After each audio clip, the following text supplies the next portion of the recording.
নমস্কাৰ, মই মোৰ সকলো জ্যোতিষ অনুৰাগীক মোৰ ফালৰ পৰা সম্ভাষণ জনাইছোঁ। মই আপোনালোকৰ লগত আগৰ ভিডিঅ'টোত নৱমপতিৰ বিষয়ে কৈছিলোঁ, অৰ্থাৎ ভাগ্যস্থানৰ কথা বিশেষকৈ উল্লেখ কৰিছিলোঁ যে ভাগ্যস্থানৰ অধিপতি যিটো গ্ৰহ হয় আৰু সেই গ্ৰহটোকে ভাগ্যাধিপতি বুলি কোৱা হয়। আৰু আমাৰ লগ্ন সাপেক্ষে নৱম ভাৱ নৱমপতি সেইটোকে কোৱা হয় ভাগ্যাধিপতি। আৰু সেই ভাগ্যাধিপতি সেই গ্ৰহটো আপোনাৰ য'ত থাকে সেইমতে ফল বহুখিনি নিৰ্ভৰ কৰে এজন জাতকৰ ভাগ্যফল। বিশেষকৈ এই বিষয়ে মই আগতে কৈছোঁ, যিহেতু কৰ্মৰ কথা মই ক'লোঁ যে ভাগ্য বিচাৰ কৰোঁ যাতে কৰ্মৰ লগত সম্পৰ্কিত হৈ থাকিব। গতিকে সেইটো কথাত আপোনালোকে গম পালে। বহুতে মোক সুধি থাকে, জানিব বিচাৰে, কিন্তু কথা হ'ল এটা তাৰ মাজতে আৰু এটা কথা আপোনালোকক মই কিছু আভাস দি থওঁ যে এখন কুণ্ডলী হাতত লৈও কিছু কথা গম পোৱা যায়। যদি আপুনি এই গোটেইখিনি নোচোৱাকৈও আপুনি তৎক্ষণাত ক'ব পৰা অৱস্থা হয় আপোনাৰ আমাৰ বিচাৰত, জ্যোতিষশাস্ত্ৰ বিচাৰত আছে।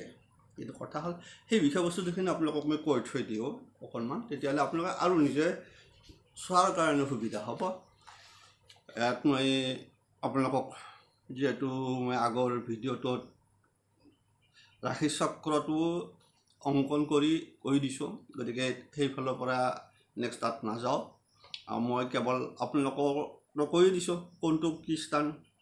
গতিকে আপোনালোকে ভাগ্যস্থানৰ কথা লগত এটা বহুত ইম্পৰ্টেণ্ট কথা থাকে। কোনটো থাকে জানে? আপুনি প্ৰথম দৃষ্টিত গম পোৱা যায় এজন জাতক ভাগ্যোন্নতি কেতিয়া হ'ব পাৰে। আৰু এটা কথা আছে, এনে ফল ভাল, কিন্তু তাৰ মাজেদি কিছুমানৰ জাতকৰ বা জাতিকাৰ ভাগ্যোন্নতি খুব সোনকালে হয়। অৰ্থাৎ ধৰক খুব কম বয়সতে চাকৰি বাকৰি পাই যায় বা ব্যৱসায়ত সফলতা লাভ কৰে। তাকে কয় আপুনি চাকৰি কৰক বা চাকৰিয়ে পাওক চৰকাৰী, অথবা বা ব্যৱসায় বাণিজ্যটো সফল হওক। গতিকে কম বয়সতে পাই যায়। কোনসকল জাতক জাতিকাৰ কম বয়সত আপোনাৰ ভাগ্যোন্নতি হয়, সেই বিষয়ে অকণমান আপোনালোকক মই এটা চমু আভাস দিছোঁ। আপোনালোকেতো গমেই পাইছে আগৰ যদি চোৱানে, যিসকলে চোৱানে আগত চাই ল'ব, তেতিয়া কিছু কথা গম পাব। যদি আপোনাৰ বা আছে যদি বৃহস্পতি ভাগ্যস্থ, অৰ্থাৎ বৃহস্পতি যদি ভাগ্যস্থানত থাকে, চাব খুব এটা ইম্পৰ্টেণ্ট বিষয়বস্তু, জানিবলগীয়া বিষয়বস্তু। আপুনি আপোনাৰ ল'ৰা ছোৱালীৰ ক্ষেত্ৰতো চাব পাৰিব কেতিয়াবা এই বিষয়বস্তু কিছু আভাস লৈ পেলাই। মই সেইকাৰণে কৈছোঁ যে মই কৈ থকাৰ মাজৰ অৰ্থই হ'ল যাতে আপুনি কিছুমান নিজে নিজে চাই থাকক, অকণমান জানিব লাগে বুলিয়ে কৈছোঁ। যে যিসকল জ্যোতিষ বিশ্বাস কৰে তাৰ কিছুমান এটা হিংস দিয়ে গৈ আছোঁ আপোনালোকক। যদি কি কৈছে, যদি ভাগ্যস্থানত বৃহস্পতি থাকে, অৰ্থাৎ আপোনাৰ লগ্নৰ পৰা নৱম স্থানত যদি বৃহস্পতি বহি থাকে আৰু ভাগ্যাধিপতি তাৰ অধিপতি যিটো হ'ব সেইটো কোৱা হয় নৱম অধিপতি বা ভাগ্যাধিপতি কোৱা হয়। সেইটো যদি কেন্দ্ৰস্থানত থাকে, কেন্দ্ৰস্থানবোৰ আৰু সেইটো জানিব লাগিব আপুনি। কেন্দ্ৰস্থান হ'ল আমাৰ লগ্নক ধৰে, লগ্ন হওক, চতুৰ্থ স্থান, সপ্তম স্থান আৰু দশম স্থান। অৰ্থাৎ এই চাৰিটা স্থানৰ কোনোবা এটাত থাকে। বৃহস্পতি থাকিল ভাগ্যস্থানত, তাৰ আগতে আমি এটা দিছিলোঁ কৰ্মস্থ বুলি, কৰ্মস্থানৰ যিটো সেইটোত মই লিখি দিছোঁ। ঠিক এনেকুৱা বস্তু একে। গতিকে আপোনাৰ ক'ল কি, যদি বৃহস্পতি ভাগ্যস্থানত থাকে, অৱস্থান কৰি থাকে আপোনাৰ কুণ্ডলীত বা আপোনাৰ ল'ৰাৰ কুণ্ডলীত, আৰু যদি সেই ভাগ্যাধিপতি তাৰ অধিপতি যিটো গ্ৰহ সেই যদি কেন্দ্ৰস্থানত থাকে, কেন্দ্ৰস্থান মানে 1 নম্বৰ ঘৰত থাকে আহিফালে, অথবা যদি চতুৰ্থত থাকে, অথবা সপ্তমত থাকে, অথবা দশমত থাকে। দশমতো কৰ্মস্থানে, থাকে তেতিয়াহ'লে সেই জাতক বা জাতিকাৰ 20 বছৰ বয়সতে ভাগ্য উদয় হয়। খুব ইণ্টাৰেষ্টিং কথা। এইটো বিচাৰৰ ক্ষেত্ৰত খুব ইম্পৰ্টেণ্ট। কিছুমানে সোধে, আপোনালোকে লক্ষ্য কৰিছে কিছুমান ল'ৰা ছোৱালী 16 বা 18 বছৰ হ'ল আৰ্মিত গুচি গ'ল, পুলিচৰ চাকৰিত সোমালে বা কোনোবা আপোনাৰ এনেকুৱা সময়ত গুচি গ'ল, যায়নে নাযায়? 20 বছৰতে গুচি যায়। কিছুমান ইয়াৰ পাছত গুচি গ'ল চাকৰি বাকৰি ক্ষেত্ৰত। অৰ্থাৎ এইসকল জাতক জাতিকা ভাগ্য 20 বছৰতে উদয় হয়, যাৰ বৃহস্পতি ভাগ্যস্থানত থাকে আৰু সেই ভাগ্য থাকে আৰু সেই ভাগ্যাধিপতি যদি কেন্দ্ৰস্থানত থাকে তেতিয়াহ'লে সেই জাতক জাতিকাসকলৰ আপোনাৰ 20 বছৰতে ভাগ্যোন্নতি হয়। এতিয়া গম পালে কিছুমান ল'ৰা ছোৱালীয়ে কম বয়সত চাকৰি পায়, 20 বছৰতে ভাগ্য উদয়। চাকৰি পোৱা মানে কি ভাগ্য উদয় হৈ গ'ল। বা সেই ল'ৰাই যদি কম বয়সত কিছুমান ল'ৰা দেখা পাইছে যে খুব কম বয়সত এনেই আছে 15 বছৰমানৰ পৰাই আৰম্ভ কৰি থাকিব আপোনাৰ ব্যৱসায়ত 20 বছৰ হোৱাৰ লগে লগে ই ছাকচেছ হৈ গ'ল, বেংকৰ লোনে ই আহি গ'ল। তাত দুটা চাইড আহি যাব যে অকল চাকৰি নহয়, তাৰমানে ভাগ্যোন্নতি হ'বই। আন এটা নিয়ম মতে চালে কি কোৱা আছে, যদি ভাগ্যাধিপতি, এই মইতো কৈছোঁ যে ভাগ্যাধিপতি মই আগৰ ভিডিঅ'ত কৈছোঁ, আপোনালোকে চাব আগৰ ভাগ্য মই 9ম স্থানৰ অধিপতি লগ্ন সাপেক্ষে বিভিন্ন ভাৱৰ কথা য'ত কোৱাত কৈয়ে দিছোঁ, এইটোৱে 9ম পতি। গতিকে সেই 9ম পতি বা ভাগ্যাধিপতি যদি দ্বিতীয় স্থান মানে লগ্নৰ কাষৰ যিটো ধনস্থান, এইটো দ্বিতীয় স্থানত থাকে, ধনস্থানত থাকে। আৰু সেই দ্বিতীয় স্থানৰ অধিপতি বা ধনাধিপতি বুলি যাক কোৱা হয়, দ্বিতীয় স্থানৰ অধিপতি যদি আপোনাৰ ভাগ্যস্থানত থাকে, সূত্ৰটো চাব লাগিব, তেতিয়াহ'লে সেই জাতকসকলৰ 32 বছৰত ভাগ্য উদয় হ'ব। মনত ৰাখিব লাগিব। এইবিলাক ভাগ্য মানুহ কৈ ভাগ্য হাতত লৈ আহা এইসকল জাতক জাতিকা। কিছুমান ভাগ্য হাতত লৈ আহা বুলি কয়, কিছুমান বহুত কষ্ট কৰিব লগা, কিন্তু এইসকল জাতক জাতিকে দেখাত কিন্তু আপোনাৰ কি কৈছে যে 32 বছৰত তাৰ ভাগ্য উদয় হ'ব আৰু সেই জাতকৰ যান বাহন হ'ব, যান বাহনৰ গৰাকী হ'ব। কিন্তু এই মই কওঁ যে আপোনালোকে চেষ্টা কৰি থাকক। কিছুমান সোধে ছাৰ মই ইমান হ'ল মোক দিছোঁ, আৰে ভাই মানুহৰ ভাগ্যৰ কথাটো এইটোৰ লগত সম্পৰ্কিত হৈ আছে।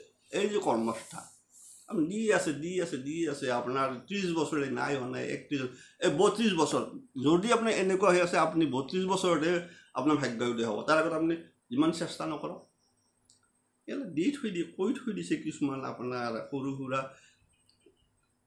যে এইসকলে অধ্যয়ন কৰি আছে সেইসকলে গম পায়, আমি গম পাওঁ, বহু কথাই গম পাওঁ। মোক সুধি থাকে ছাৰ মোৰ কৰ্ম চাকৰি হ'ব নে, মই ক'লো তুমি চেষ্টা কৰি থাকা।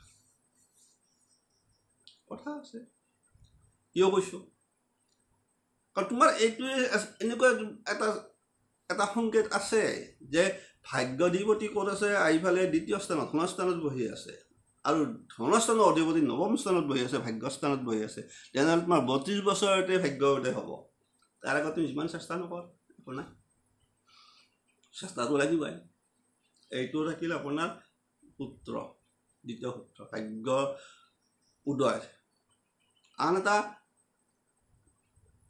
সূত্ৰ আছে, সেইটো হ'ল আপোনাৰ যদি শুক্ৰ তুংগী হৈ থাকে। ক'ত তুংগী হ'ব শুক্ৰ? আপোনাৰ মীন ৰাশিত তুংগী হৈ থাকিব লাগিব।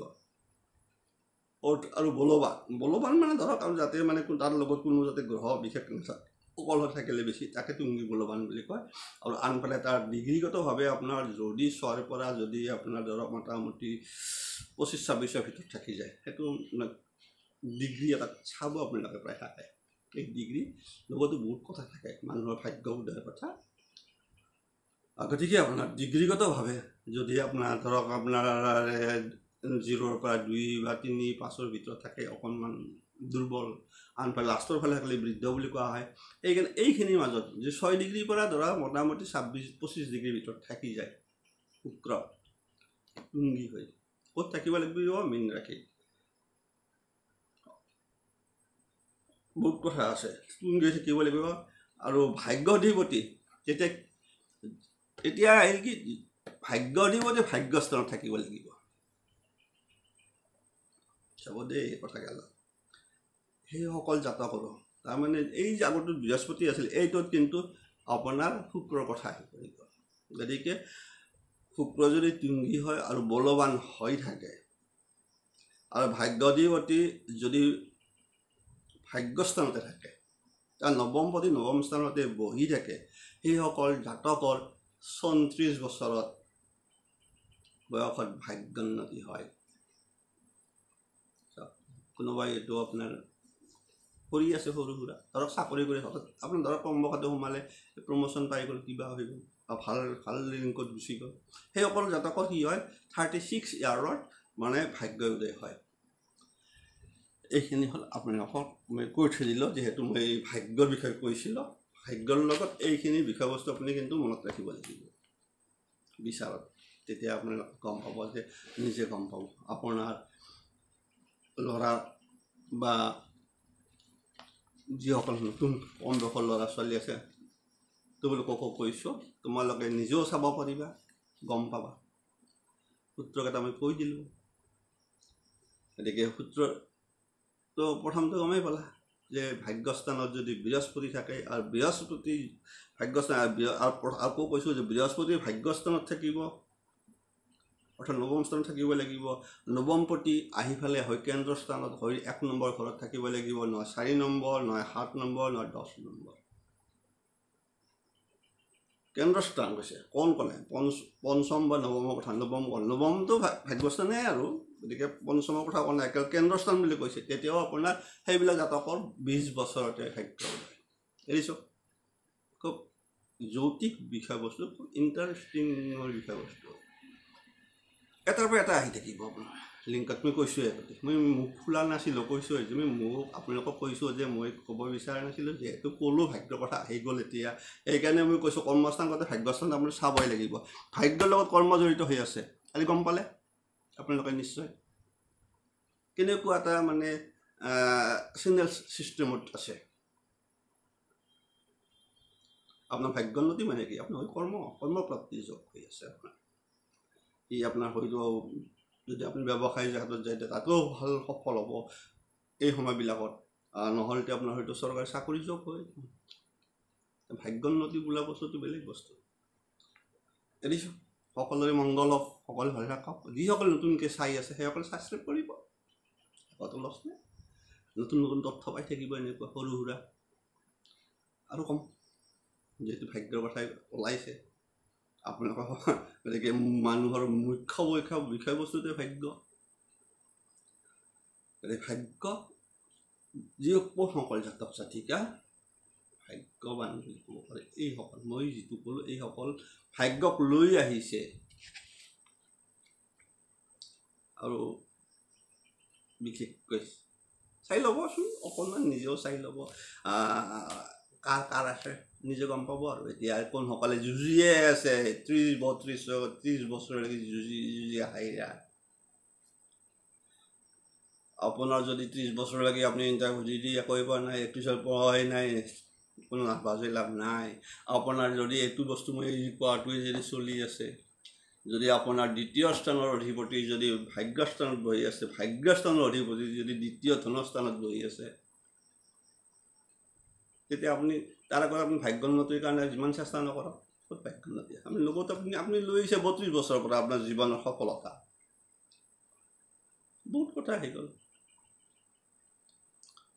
কিছুমানৰ নহয় কিছুমান আপোনাৰ 35ৰ পিছত হয় ভাগ্যোন্নতি এৰিছোঁ নিশ্চয় কিছু ৰিলেটেড মই কৈছোঁ যে ভাগ্যৰ লগত কৰ্মৰ লগত আয়ৰ লগত ব্যয় এই 4টা বস্তু কিন্তু অতঃপ্ৰত চলিত দীঘল নকৰোঁ আৰু ইয়াৰ পিছত মই আপোনালোকক এটা খুব ইম্পৰ্টেণ্ট বিষয়বস্তু ক'ম জানি থোৱাটো ভাল বহুতৰে ছাছপেক্ট থাকে এইবিলাকত বিশেষকৈ কোনসকলৰ জাতক জাতিকাৰ আপোনাৰ কোন লাইনত বিশেষ সম্ভাৱনা থাকে এই বিষয়ে এটা ক'ম বিশেষকৈ চাকৰি সংক্ৰান্ত বা সেই বিভাগতে লৈ দিম যে কেতিয়া আমাৰ প্ৰায় যিহেতু কৰ্মস্থানটো দশম স্থান, কৰ্মস্থানত ৰবি থাকিলে, ৰবিৰ লগত কোন কোন গ্ৰহ বহি থাকিলে আপুনি কোন কোন ছাইডত মানে আপোনাৰ সম্ভাৱনাটো বেছি থাকে। খুব ইণ্টাৰেষ্টিং বিষয়বস্তু। মই আপোনাৰ সেই বিষয়ে কিছু এটা দুটা এই তিনিটাত ক'লে দুটাত আহি যাব ৰবিৰ লগত। মই কিন্তু তিনিটা লিংক আপ কৰি কৈ দিম কেইটামান বিষয়বস্তু শুনিছক। যেনে ধৰক ৰবি চন্দ্ৰ মংগল বা ৰবি চন্দ্ৰ বুধ বা মংগল বুধ বৃহস্পতি, ঠিক এনেকুৱা কিছুমান আহি যায়। সেইসকলৰ কোনফালে আছে একচুৱেলি খুব এটা জানিবলগীয়া বিষয়বস্তু। এৰিছোঁ।